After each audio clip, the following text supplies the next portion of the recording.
Ini kisah para colikiawan, anak bangsat yang berkarya dengan kegoblokan.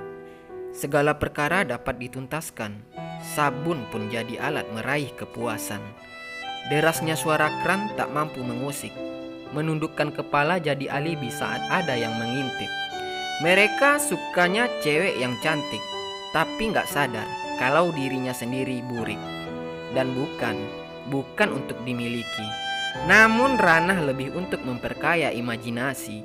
Mereka menerobos semua permasalahan. Lepas tangan pun bisa bokepan, menakjubkan. Setiap hari mereka menyirami diri dengan VPN. Terus berhayal dalam ruang gerak yang minimal melalui batas tanpa harus memakai akal. Jadilah colikiawan dan raih neraka nanti dengan jalur prestasi layaknya aplikasi karya anak bangsa. Suci lagi. Aku tidak suci lagi. Aku sudah